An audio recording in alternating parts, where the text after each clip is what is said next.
بسم الله الرحمن الرحيم. الحمد لله نحمده ونستعينه ونستغفره ونؤمن به ونتوكل عليه ونعوذ بالله من شرور أنفسنا ومن سيئات أعمالنا من يهده الله فلا مضل له ومن يضلله فلا هادي له وأشهد أن لا إله إلا الله وحده لا شريك له وأشهد أن سيدنا وسندنا ونبينا ومولانا محمدا عبده ورسوله صلى الله تعالى عليه وعلى آله وأصحابه وبارك وسلم تسليما كثيرا. أما بعد فأعوذ بالله من الشيطان الرجيم. بسم الله الرحمن الرحيم. اقرأ باسم ربك الذي خلق خلق الإنسان من علق اقرأ وربك الأكرم الذي علم بالقلم علم الإنسان ما لم يعلم. آمنت بالله صدق الله مولانا العظيم وصدق رسوله النبي الكريم ونحن على ذلك من الشاهدين والشاكرين والحمد لله رب العالمين. بزرگان محترم اور برادران عزیز، کچھ عرصے سے میں نے پارہ عام کی مختلف صورتوں کا بیان شروع کر رکھا ہے، اور اس سے پہلے سورہ بینہ اور اس کے بعد پھر سورہ قدر کی تفسیر اللہ تبارک و تعالیٰ کے فضل و کرم سے اور اس کی توفیق سے مکمل ہو چکی ہے. اب جو آیتیں میں نے تلاوت کی ہیں یہ سورہ علق کی ابتدائی 5 آیتیں ہیں. اس سورت کو سورہ علق بھی کہتے ہیں اور سورہ اقرأ بھی کہتے ہیں، اور اس کی جو 5 آیتیں اس وقت میں نے آپ کے سامنے تلاوت کی ہیں یہ قرآن کریم کی سب سے پہلی آیتیں ہیں جو نبی کریم سرور دو عالم صلی اللہ علیہ وسلم پر نازل ہوئی. یعنی قرآن کریم کے نزول کا آغاز ان 5 آیتوں سے ہوا. اور اس کا واقعہ یہ ہے کہ حضور نبی کریم سرور دو عالم صلی اللہ علیہ وسلم مکہ مکرمہ میں پیدا ہوئے. آپ کے والد کا سایہ آپ کی پیدائش سے پہلے ہی سر سے اٹھ چکا تھا، اور آپ کی پرورش آپ کے چچا حضرت ابو طالب نے کی، اور اللہ تبارک و تعالی نے 40 سال آپ کی حیات طیبہ کے اس طرح گزارے کہ پورے مکہ مکرمہ میں آپ کو صادق اور امین کہا جاتا تھا. صادق کے معنی ہے سچا اور امین کے معنی ہے امانت دار. یعنی آپ اپنی سچائی اور امانت داری میں پوری بستی میں مشہور و معروف تھے. لوگ اپنے جھگڑوں کا فیصلہ آپ کے پاس لایا کرتے تھے. لوگوں کے درمیان اختلاف ہوتا تو نبی کریم صلی اللہ علیہ وسلم اس کا تصفیہ فرماتے تھے. اس وقت عرب کی حالت یہ تھی کہ حضرت ابراہیم علیہ السلام کا دین رفتہ رفتہ مختلف تحریفات کا شکار ہو کر تقریباً مٹ چکا تھا، اور عرب کے لوگ اگرچہ اللہ تبارک و تعالیٰ کی ذات پر ایمان رکھتے تھے، لیکن اللہ تبارک و تعالیٰ کو خالق کائنات ماننے کے باوجود انہوں نے یہ عقیدہ رکھا ہوا تھا کہ اللہ تبارک و تعالیٰ نے اپنے اختیارات مختلف دیوتاؤں کو سونپ دیے ہیں، اور کوئی رزق دیتا ہے دیوتا، کوئی اولاد دیتا ہے، اور کوئی دوسری مشکلات میں انسان کی مدد کرتا ہے۔ ان مختلف دیوتاؤں کے لیے انہوں نے بت بنا رکھے تھے، چھوٹے بڑے ہزاروں بت موجود تھے، اور خود بیت اللہ شریف کے اندر جو حضرت ابراہیم علیہ السلام کا تعمیر کیا ہوا تھا 360 بت رکھے ہوئے تھے، اور لوگ ان بتوں کی عبادت کرتے تھے۔ اللہ تبارک و تعالیٰ کی عبادت کے بجائے ان بتوں کی عبادت کرتے تھے، اور یہ سمجھتے تھے کہ اگر ہم ان کو خوش کریں گے عبادت کے ذریعے تو یہ ہمیں رزق دیں گے، ہمیں روزگار فراہم کریں گے، ہمیں اولاد دیں گے، ہماری مشکلات میں ہماری مدد کریں گے، مشکل کشا ہوں گے، حاجت روا ہوں گے۔ ان عقیدوں کے ساتھ وہ بتوں کی پرستش کیا کرتے تھے۔ حضور نبی کریم سرور دو عالم صلی اللہ علیہ وسلم پر ابھی نبوت کا سلسلہ شروع نہیں ہوا تھا، لیکن آپ اپنی قوم کے ان عقیدوں سے بیزار تھے۔ آپ یہ سمجھتے تھے کہ جب ساری کائنات کو پیدا کرنے والا ایک اللہ ہے تو عبادت کا مستحق بھی وہی ہے، اور یہ پتھر کے بت جو لوگوں نے اپنے ہاتھوں سے بنائے اور ان کو اپنا دیوتا قرار دے دیا، ان کو اپنا مشکل کشا حاجت روا قرار دے دیا، یہ محض گھڑی ہوئی باتیں ہیں، اور عقل میں بھی آنے والی نہیں ہے کہ پتھر کا بت انسان خود اپنے ہاتھ سے بنائے اور کہے کہ یہ میری مشکل دور کرتا ہے اور میری حاجتیں پوری کرتا ہے۔ اس لیے نبی کریم سرور دو عالم صلی اللہ علیہ وسلم شرک کے ان تمام کاموں سے بیزار تھے۔ ساری قوم اس میں لگی ہوئی تھی، لیکن سرکار دو عالم صلی اللہ علیہ وسلم ان سے اجتناب فرماتے تھے۔ اور جب آپ کا نکاح حضرت خدیجہ رضی اللہ تعالی عنہ سے ہوا تو اس کے بعد حضرت نبی کریم سرور دو عالم صلی اللہ علیہ وسلم نے اپنی قوم کی ان بت پرستیوں سے اپنے آپ کو ہٹانے کے لیے یہ سوچا کہ میں کسی خلوت میں جا کر اپنے اللہ کی عبادت کروں۔ چنانچہ حضرت عائشہ صدیقہ رضی اللہ تعالی عنہ کی ایک بہت طویل حدیث صحیح بخاری میں آئی ہے، اور اس میں انہوں نے واقعہ بیان کیا ہے کہ کس طرح نبی کریم سرور دو عالم صلی اللہ علیہ وسلم پر نبوت کا آغاز ہوا۔ تو فرماتی ہیں کہ آپ پر نبوت کا آغاز اس طرح ہوا کہ شروع میں تقریباً 6 مہینے ایسے گزرے کہ اس میں آپ کو سچے خواب آتے تھے، اور جو کچھ خواب میں آپ دیکھتے تو وہ بعد میں بالکل واضح طور پر جیسے صبح کی روشنی ہوتی ہے اس طرح نظر آ جایا کرتا تھا کہ جو خواب میں دیکھا ہے وہی واقعہ پیش آ گیا۔ 6 مہینے اس طرح گزرے کہ سچے خواب آتے رہے۔ اسی دوران نبی کریم سرور دو عالم صلی اللہ علیہ وسلم کو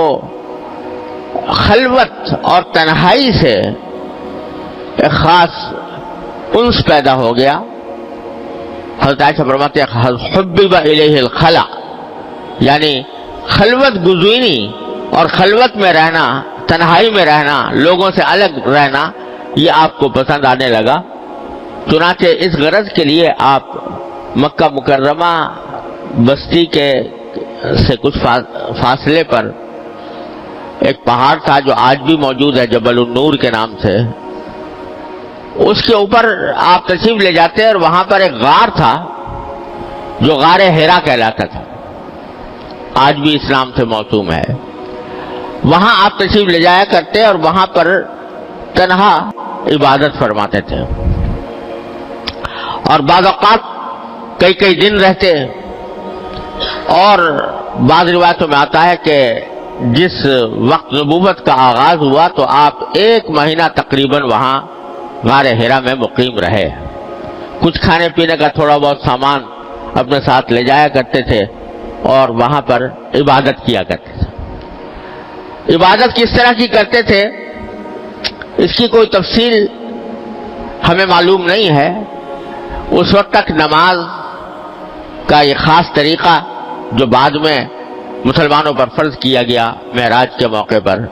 وہ بظاہر موجود نہیں تھا، لیکن کس طرح کی عبادت کرتے تھے؟ حضرت ابراہیم خلیل اللہ علیہ السلام کے زمانے سے عبادت کے جو طریقے چلے آتے تھے اس کے مطابق کرتے ہوں گے، یا صرف اتنا ہی کہ وہاں پر بیٹھ کر اللہ جل جلالہ کی قدرت، اس کی حکمت بالغہ، اس کے اوپر غور و فکر، اللہ تعالیٰ کا شکر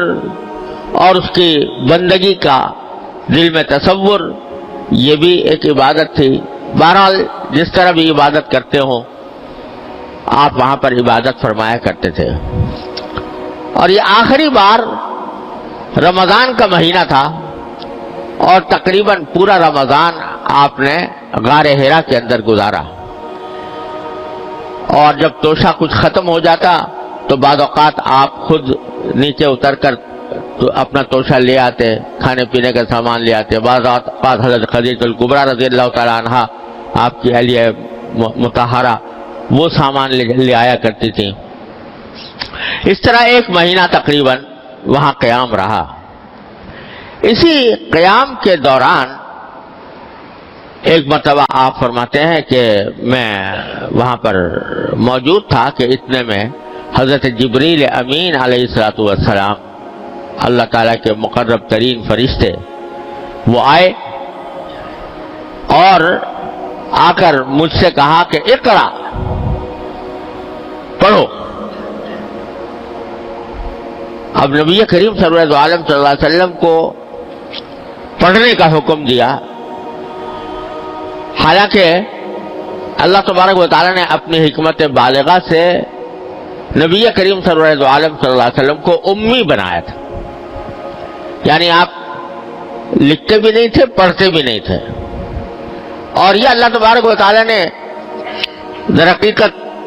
آپ کی نبوت اور رسالت کو لوگوں کے سامنے واضح ثبوت کے طور پر پیش کرنے کے لیے اللہ تبارک و تعالیٰ نے آپ کو امی بنایا تھا کہ دیکھو یہ ایسے صاحب ہیں کہ جنہوں نے نہ لکھنا سیکھا ہے نہ پڑھنا سیکھا ہے، لیکن یہ ایسے علوم کی باتیں ان کے زبان سے جاری ہو رہی ہیں کہ بڑے بڑے فصیح و بلیغ، بڑے بڑے پڑھے لکھے، بڑے بڑے تعلیم یافتہ لوگ اس کی نظیر پیش کرنے سے عاجز ہیں۔ وہ جو کسی شاعر نے کہا کہ امی و نقطدان عالم، کہ تھے تو امی لیکن سارے عالم کے علوم سرکار دو عالم صلی اللہ علیہ وسلم کے اندر جمع تھے۔ تو یہ معجزہ دکھانا تھا اللہ تبارک و تعالیٰ کو، اس لیے آپ کو امی رکھا گیا تھا۔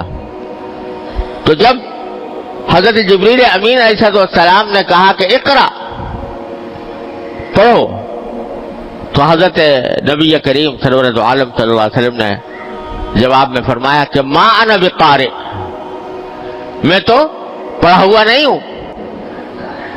جب آپ نے یہ عذر پیش کیا کہ میں کیسے پڑھوں، میں تو پڑھا ہوا نہیں ہوں، تو حضرت جبریل علیہ السلام نے نبی کریم سرور عالم صلی اللہ علیہ وسلم کو اپنے سینے سے، کیونکہ انسانی شکل میں آئے تھے،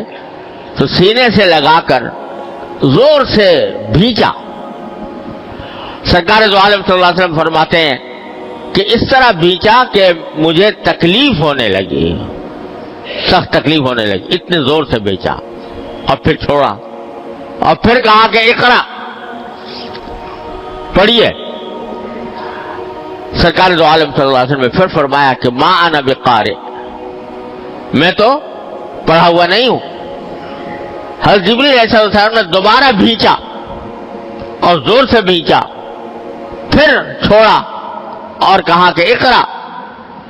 تیسری بار کہا کہ اقرا۔ تو اس وقت جب آپ نے تیسری بار ما انا بقارئ فرمایا تو فرمایا اقرا بسم ربک الذی خلق، پڑھو اپنے اس پروردگار کے نام سے پڑھو جس نے پیدا کیا،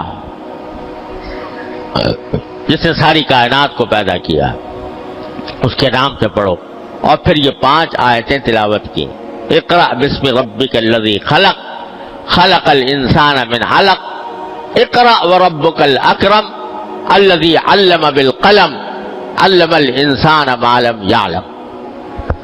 یہ 5 آیتیں سرکار دو عالم صلی اللہ علیہ وسلم کے سامنے حضرت جبریل امین علیہ السلام نے پڑھی اور پھر چلے گئے۔ اس کا مطلب سرکار دو عالم صلی اللہ علیہ وسلم پر واضح تھا کہ اللہ تبارک و تعالی نے اپنا فرشتہ میرے پاس بھیجا ہے اور مجھے نبوت کا منصب عطا فرمایا ہے کہ میں اللہ تبارک و تعالی کا پیغام دنیا بھر تک پہنچاؤں اور اپنی قوم کو اس بت پرستی سے نجات دلا کر راہ راست پر لاؤں۔ اس ذمہ داری کا اتنا بوجھ سرکار دو عالم صلی اللہ علیہ وسلم پر ہوا۔ آپ ذرا تصور کیجئے کہ پورا عرب بت پرستی سے بھرا ہوا ہے، کوئی شخص شرک کے خلاف ایک لفظ سننے کو تیار نہیں، اور لوگ اتنے ضدی ہیں کہ جو بات ان کی سمجھ میں آ جائے اس کے اوپر اپنی جان قربان کرنے کے لیے تیار ہو جاتے ہیں۔ دشمنیاں ہو جائیں تو نسلوں تک چلتی ہیں، لڑائی کی آگ بھڑک اٹھے تو 40 سال تک لڑائیاں چلتی رہتی ہیں۔ ایسے ماحول میں تنہ تنہا نبی کریم سرور دو عالم صلی اللہ علیہ وسلم کو یہ فریضہ سونپا جا رہا ہے کہ آپ اس قوم کی اصلاح کیجیے۔ تو اس کی ذمہ داری اور یہ بوجھ، رسالت کا بوجھ آپ کے اوپر اتنا سخت ہوا کہ اس کی وجہ سے آپ کو جاڑا چڑھ گیا، بخار آ گیا، اور اسی جاڑے بخار کی حالت میں آپ نیچے اتر کر حضرت ام المومنین حضرت خدیجہ رضی اللہ تعالیٰ عنہا کے پاس پہنچے اور فرمایا کہ زملونی زملونی، مجھے کمبل اڑھاؤ، مجھے کمبل اڑھاؤ۔ حضرت خدیجہ رضی اللہ تعالیٰ عنہا نے کمبل اڑھایا اور پوچھا کہ کیا بات ہے، تو سرکار دو عالم صلی اللہ علیہ وسلم نے پورا واقعہ حضرت خدیجہ رضی اللہ تعالیٰ عنہا کے سامنے بیان کیا۔ تو حضرت خدیجہ الکبریٰ رضی اللہ تعالیٰ عنہا، اللہ تبارک و تعالیٰ نے حضور اقدس صلی اللہ علیہ وسلم کی رفیق حیات بننے کے لیے ان کو منتخب فرمایا تھا۔ تو حضرت خدیجہ الکبریٰ رضی اللہ تعالیٰ عنہا نے نبی کریم سرور دو عالم صلی اللہ علیہ وسلم کو تسلی دی، اور عجیب انداز سے تسلی دی۔ تسلی یہ دی کہ آپ کو اللہ تبارک و تعالیٰ ناکام نامراد نہیں فرمائیں گے۔ کیوں؟ اِنَّكَ تَحْمِلُ الْكَلَّ وَتَقْرِي الضَّيْفَ وَتُعِينُ عَلَى نَوَائِبِ الْحَقِّ، کہ آپ کا معاملہ یہ ہے کہ آپ محتاجوں کی آپ مدد کرتے ہیں، معذوروں کا بوجھ اٹھاتے ہیں، مہمانوں کی مہمانداری کرتے ہیں، اور لوگوں کو اگر مصیبتیں پیش آتی ہیں تو اس مصیبتوں میں ان کی مدد کرتے ہیں۔ تو اس واسطے آپ کو اللہ تبارک و تعالی نامراد نہیں فرمائیں گے، محروم نہیں فرمائیں گے۔ میں سوچتا ہوں کہ ایک ایسے وقت میں جبکہ ایسے عظیم اولوالعزم پیغمبر صلی اللہ علیہ وسلم کو اپنی ذمہ داری کے بوجھ سے جاڑا چڑھا ہوا ہے، اور وہ گھبرا رہے ہیں کہ میں ذمہ داری کو کس طرح نبھاؤں گا اور کس طرح اس کو ادا کروں گا، اس وقت میں جو الفاظ حضرت خدیجہ الکبریٰ رضی اللہ تعالیٰ عنہا نے سرکار دو عالم صلی اللہ علیہ وسلم کے سامنے کہے ہیں، یہ یقیناً اللہ تبارک و تعالیٰ کی طرف سے ان کے دل میں ڈالے گئے ہیں کہ ان الفاظ سے تم اگر تسلی دو گی تو میرے محبوب پیغمبر صلی اللہ علیہ وسلم کو اس سے قرار آئے گا، اس سے آپ کا بوجھ ہلکا ہوگا۔ تو اس میں نبی کریم صلی اللہ علیہ وسلم کی وہ صفات بیان فرمائی کہ آپ سارے لوگوں کی مدد کرتے ہیں، محتاجوں کا بوجھ اٹھاتے ہیں اور لوگوں کی مصیبتوں میں ان کی امداد کرتے ہیں، تو اللہ تبارک و تعالیٰ آپ کو نامراد نہیں فرمائے گا۔ اور پھر حضرت خدیجہ الکبریٰ رضی اللہ تعالیٰ عنہا کے ایک چچا زاد بھائی تھے جن کا نام ورقہ بن نوفل تھا، وہ بت پرستی کو چھوڑ کر انہوں نے حضرت عیسیٰ علیہ السلام کا دین اختیار کر لیا تھا، کیونکہ وہ بھی بت پرستی سے بیزار تھے اور بتوں کی عبادت کو درست نہیں سمجھتے تھے۔ تو اس وقت جو آخری نبی کا پیغام تھا اس وقت تک کے لحاظ سے وہ عیسیٰ علیہ السلام کا پیغام تھا، تو انہوں نے انجیل کی تعلیم حاصل کر لی تھی اور انجیل کو وہ پڑھا بھی کرتے تھے اور انجیل کا ترجمہ بھی کیا کرتے تھے۔ حضرت خدیجہ الکبریٰ رضی اللہ تعالی عنہا کے دل میں خیال آیا کہ یہ اہل عرب جو بت پرستی میں مبتلا ہیں، یہ تو نبوت اور رسالت کے سلسلے سے بالکل ناواقف ہیں، ان کو تو کچھ پتہ نہیں، لہذا ورقہ بن نوفل کے پاس جانا چاہیے، کیونکہ وہ حضرت عیسیٰ علیہ السلام کی رسالت کے قائل ہیں اور حضرت عیسیٰ علیہ السلام کی اوپر نازل شدہ کتاب انجیل پڑھتے ہیں، لہذا ان سے کچھ معلومات حاصل ہوں گی۔ نبی کریم صلی اللہ علیہ وسلم کو ورقہ بن نوفل کے پاس لے گئیں۔ ورقہ بن نوفل اس وقت بہت بوڑھے ہو چکے تھے اور بینائی جاتی رہی تھی، آنکھوں سے نظر بھی نہیں آتا تھا۔ سرکار دو عالم صلی اللہ علیہ وسلم ان کے پاس گئے اور حضرت خدیجہ الکبریٰ رضی اللہ تعالیٰ عنہا نے ان کو سارا واقعہ بتایا کہ اس طرح کا واقعہ پیش آیا ہے نبی کریم صلی اللہ علیہ وسلم کے ساتھ۔ تو ورقہ بن نوفل نے کہا کہ وہ فرشتہ جو آپ کو دکھائی دیا اور جس نے آ کر آپ سے اقرا کہا، یہ وہی فرشتہ ہے جو اللہ تبارک و تعالیٰ نے موسیٰ علیہ السلام پر نازل کیا تھا، وہی فرشتہ ہے جو حضرت عیسیٰ علیہ السلام کے پاس آیا تھا، اور مجھے یقین ہے کہ آپ کو اللہ تبارک و تعالیٰ نے نبوت اور رسالت کا منصب عطا فرمایا ہے، آپ کو نبی اور رسول بنایا ہے، اور مجھے اس بات کی حسرت ہو رہی ہے کہ میں بہت ہی بوڑھا ہو چکا ہوں، اور اگر میں جوان ہوتا تو اس وقت آپ کی مدد کرتا، آپ کے ساتھ ہوتا جب آپ کی قوم آپ کو آپ کی بستی سے نکال دے گی۔ تو اس کے جواب میں نبی کریم صلی اللہ علیہ وسلم نے فرمایا اَوَ مُخْرِجِيَّهُمْ، کیا یہ لوگ مجھے اپنی بستی سے نکال دیں گے، جلا وطن کر دیں گے؟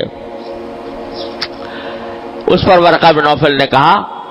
کہ یہ شروع سے سلسلہ چلا آتا ہے کہ جب کوئی پیغمبر آتا ہے اور قوم گمراہی میں ڈوبی ہوئی ہوتی ہے اور اس گمراہی سے وہ پیغمبر ان کو نکالنے کے لیے ان کو برحق عقیدوں کی طرف بلاتا ہے تو قوم کے لوگ ان کو ستاتے ہیں، لہذا مجھے یقین ہے کہ آپ کو بھی ستائیں گے، اور کاش کہ میں اس وقت جوان ہوتا تو بڑی قوت کے ساتھ آپ کی مدد کرتا، لیکن میں اپنی زندگی کے آخری ایام گزار رہا ہوں اور شاید وہ زمانہ نہ پا سکوں۔ چنانچہ ایسا ہی ہوا کہ ورقہ بن نوفل اس کے بعد کچھ ہی عرصے کے بعد ان کا انتقال ہو گیا، اور اس واقعے کے بعد تقریباً 2.5 سال تک وحی کا سلسلہ نبی کریم صلی اللہ علیہ وسلم سے منقطع رہا، اور پھر 2.5 سال کے بعد پھر سورہ مدثر کی آیات نازل ہوئیں اور پھر سلسلہ جاری ہو گیا، اور پھر 23 سال میں قرآن کریم کا نزول مکمل ہوا۔